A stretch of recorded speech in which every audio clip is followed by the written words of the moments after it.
Bienvenue dans cette nouvelle édition du QG News. Au sommaire, l'ancien président tunisien Moncef Marzouki visé par un mandat d'arrêt international pour atteinte à la sûreté extérieure de l'État. Ses propos critiques contre l'actuel président Kais Saied fâchent en Tunisie. Sommet extraordinaire de la CEDEAO ce dimanche à Accra, la capitale ghanéenne. Les dirigeants des pays membres discuteront notamment de l'évolution des situations en Guinée et au Mali. Et le président camerounais Paul Biya célébrait ce samedi 6 novembre ses 39 ans au pouvoir. Quel bilan faire de ces 39 années de règne? On en parle dans la suite de cette édition. Mais tout d'abord, l'ancien président centrafricain François Bozizé réside actuellement en exil au Tchad. Information confirmée par le gouvernement tchadien de la transition qui précise que les autorités de Bangui sont au courant de sa présence à N'Djamena. François Bozizé ainsi que d'autres chefs rebelles y séjournent dans l'attente des avancées du processus de médiation initié par l'Angola et la conférence internationale pour la région des Grands Lacs. Rappelons qu'il fait l'objet de poursuites de la part de la justice centrafricaine pour atteinte à la sûreté intérieure de l'État, association de malfaiteurs, rébellion, assassinat, vol aggravé et complot après avoir échoué à prendre le pouvoir par les armes en janvier à la tête de la rébellion de la CPC. François Bozizé avait reculé devant la contre-offensive des forces armées centrafricaines et de leurs alliés russes et rwandais. Un mandat d'arrêt international a été émis par la justice tunisienne contre l'ancien président tunisien Moncef Marzouki. Il est accusé par le gouvernement d'atteinte à la sûreté de l'État suite à ses propos critiques et ses prises de position sur le régime du chef de l'État, Kais Saied, qu'il juge de dictatorial. Le point avec Robert Bokpe. L'ancien président tunisien Moncef Marzouki est frappé par la justice de son pays. Le 4 novembre, un mandat d'arrêt a été émis par le tribunal de première instance de Tunis. Cette décision fait suite à une de ses interventions télévisées dans laquelle Moncef Marzouki se félicite de la proposition du Conseil permanent de la francophonie de reporter le 17e sommet de la francophonie prévu les 20 et 21 novembre à Djerba, en Tunisie. Une attitude que le président Kais Saied juge de complotiste contre la nation. Ceux qui complotent contre la Tunisie à l'étranger, celui qui porte atteinte aux intérêts fondamentaux de la Tunisie depuis l'étranger, doit être accusé de complot contre la sûreté de l'État. Le mandat d'arrêt international à l'encontre de l'ex-président Moncef Marzouki intervient après que le président Kais Saied a demandé l'ouverture d'une enquête et le retrait du passeport diplomatique de Marzouki. Pour l'homme politique qui vit en France depuis quelques années, ce mandat d'arrêt vient confirmer les positions dictatoriales du régime de Kais Saied. Le mandat d'arrêt à l'égard de Moncef Marzouki est une façon de pouvoir l'interpeller et surtout ne pas lui permettre de dire n'importe quoi. D'où c'est excessif, certes, mais le pouvoir a choisi en tout cas de cette riposte-là. Rappelons que l'ex-président tunisien, qui a longtemps vécu au Maroc, s'est à plusieurs occasions opposé aux manœuvres algériennes à l'égard du Maroc et aux violations de droits de l'homme dans le camp de Tindouf. Et sur l'affaire du Sahara, Tunis a également rejeté les propos de l'ex-président tunisien sur cette question. Moncef Marzouki a été le président de la République de 2011 à 2014, année où il est battu au second tour de l'élection présidentielle par Béji Caïd Essebsi. Un sommet extraordinaire de la CEDEAO se tient ce dimanche 7 novembre à Accra, au Ghana. À l'ordre du jour, la situation en Guinée et au Mali, deux pays dirigés par des juntes militaires. La session va évaluer l'évolution de la transition politique dans les deux pays. L'organisation ouest-africaine appelle notamment à la libération du président déchu Alpha Condé et à la tenue des élections rapides au Mali pour un éventuel retour à l'ordre constitutionnel. Mildred Diamant. Le sommet extraordinaire de la CEDEAO ce 7 novembre 2021 au Ghana sera consacré à évaluer l'évolution de la situation politique en Guinée après le coup d'État qui a renversé le président Alpha Condé début septembre 2021. D'autre part, les chefs d'État de l'Afrique de l'Ouest seront également fixés sur le Mali où l'organisation est-africaine espère la tenue des élections dans les plus brefs délais.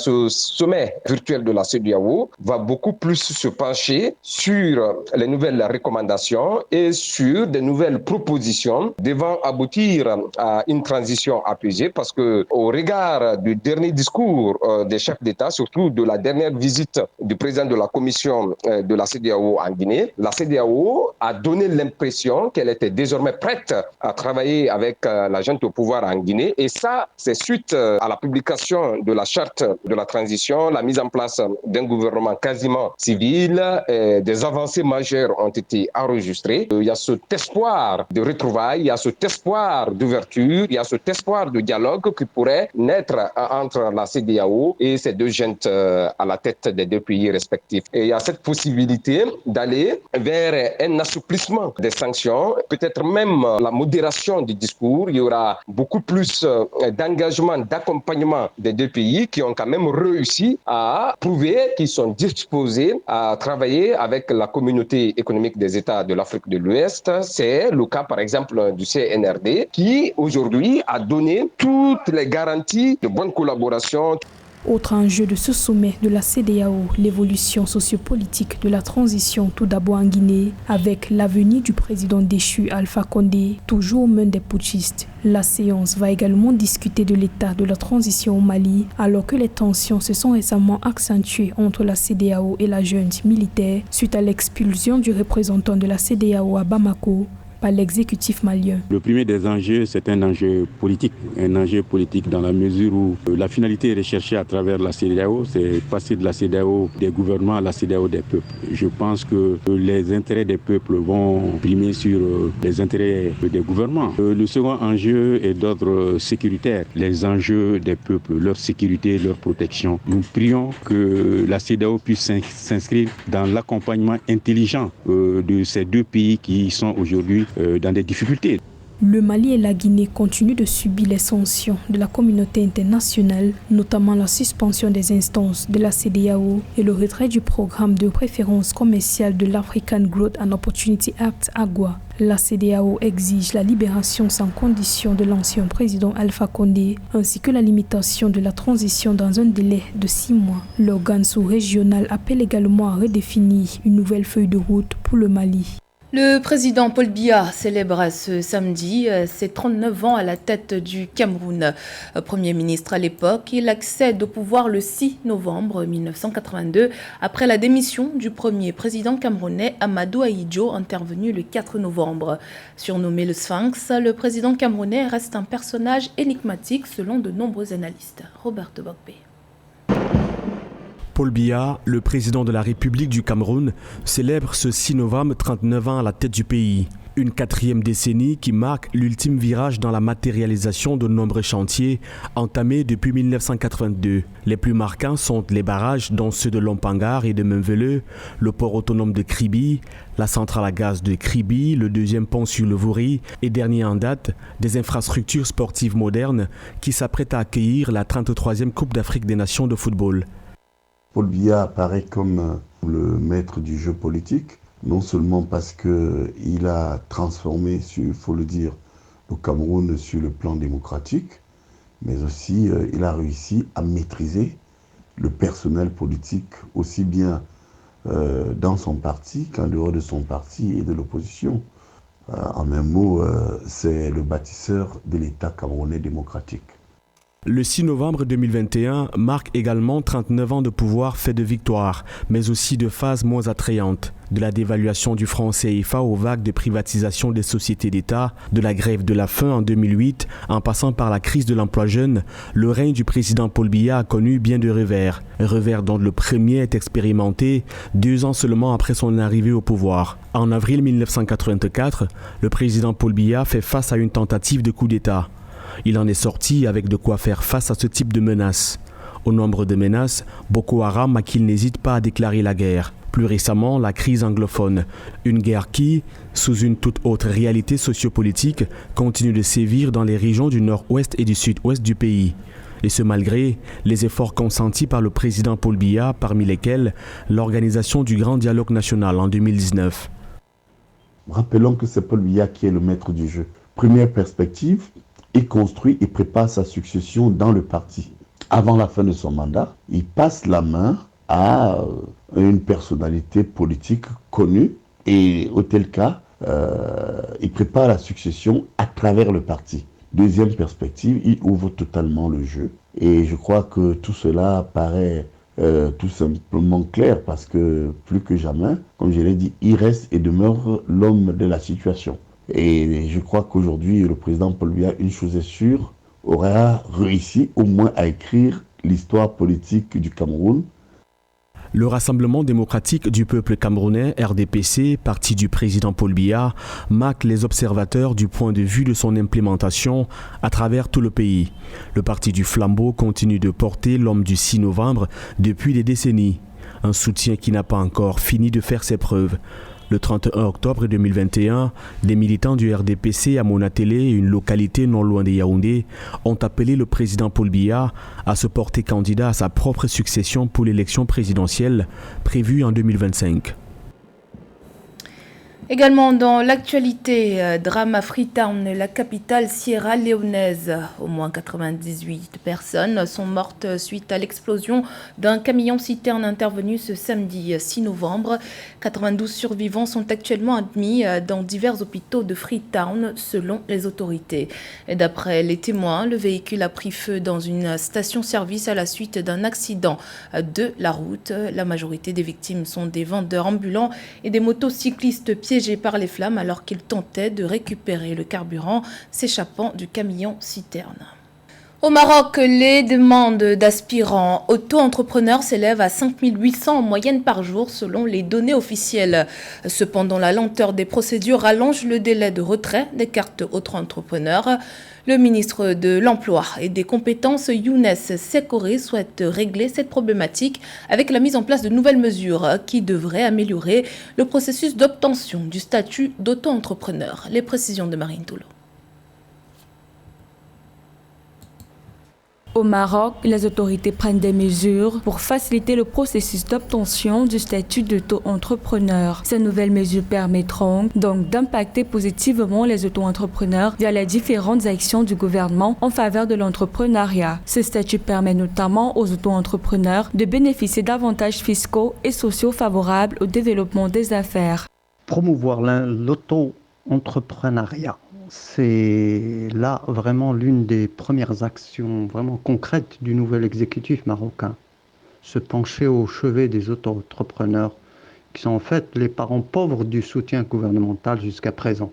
D'après les autorités marocaines, c'est un total de 5 460 unités qui seront dédiées à cette opération qui permettra de traiter avec célérité les demandes d'aspirants auto-entrepreneurs. Ces demandes s'élèvent par ailleurs à 5 800 en moyenne par jour. À la création du statut en 2015, le gouvernement s'était fixé comme objectif d'atteindre 100 000 personnes avant fin 2020. À ce jour, 445 000 personnes ont déposé leur dossier pour obtenir la carte. L'objectif, c'est l'amélioration du statut d'auto-entrepreneur et au menu également la simplification des procédures de création et de cessation, l'exemption de l'obligation d'inscription au registre de commerce et de la tenue de comptabilité entre autres.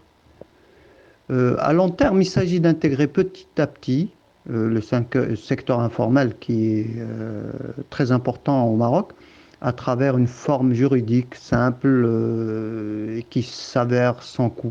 Notons que l'obtention du statut d'auto-entrepreneur jusqu'à ce jour est rendue difficile par les lenteurs des procédures qui rallongent le délai de retrait. Par ailleurs, ce sont 105 000 personnes qui attendent encore l'aboutissement du processus pour obtenir leur titre d'auto-entrepreneur. D'après les autorités, cette initiative cible plus de 4 millions de personnes actives dans le secteur informel ainsi que celles en situation de chômage.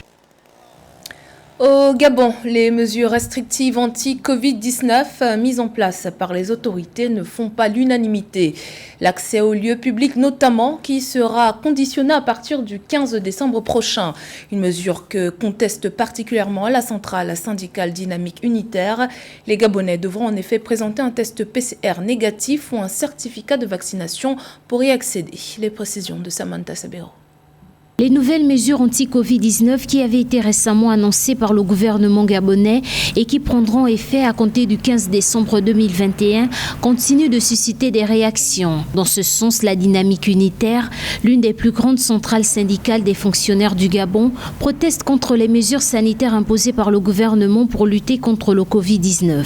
Décision qui a été prise tout dernièrement par le gouvernement pour davantage, on peut le dire, asphyxier les populations pour lutter contre la Covid-19. Les syndicats n'ont pas salué à juste titre ces décisions prises par le gouvernement élu par le ministre de l'Intérieur et le ministre de la Santé. Il faut dire à juste titre que Dynamique Unitaire, qui est la puissante plateforme syndicale, appelle à la ville morte. Il faut avouer que ces mesures asphyxient davantage les populations parce qu'elles se demandent savoir pourquoi, au fur et à mesure, ces mesures durcissent. Le 27 octobre dernier, le ministre de la Santé gabonais, Dr Guy Patrick Obiandon, annonçait la fin de la gratuité des tests PCR à compter du 15 décembre 2021. Ainsi, ce test coûtera désormais 20 000 francs CFA, tandis que le VIP sera facturé à 50 000 francs CFA. Dans le même temps, l'accès aux lieux publics, administration, entreprises, restaurants et snack-bars, à compter du 15 décembre 2021, sera conditionné par la présentation des tests PCR négatifs ou des attestations de vaccination. Et malheureusement, les élus du peuple, que ce soit les députés ou les sénateurs, personne ne dit rien. C'est comme une lettre à la poste. Et on se pose la question de savoir que dit la Constitution par rapport aux libertés fondamentales de chaque citoyen. Personne ne s'y préoccupe. Et on se pose la question de savoir qu'est-ce qui se cache derrière cette vaccination obligatoire quand on sait pertinemment que chez les Occidentaux, en fait, ils font des mouvements de grève, ils refutent, les grandes têtes scientifiques refutent à juste titre cette vaccination obligatoire. Qu'est-ce qui se cache derrière cette vaccination obligatoire? Là est toute la question. À cet effet, la Dynamique Unitaire a lancé un appel en exhortant tous les travailleurs à rester chez eux et que les parents d'élèves et d'étudiants devront garder leurs enfants à la maison. Le mouvement syndical marque sa solidarité et son entière disponibilité à toute initiative visant à mettre en place un front commun de résistance contre le gouvernement dans sa gestion de la crise sanitaire. C'était le journal de la rédaction. Merci pour votre fidélité. Dans un instant, une nouvelle édition de l'actualité sur Africa 24.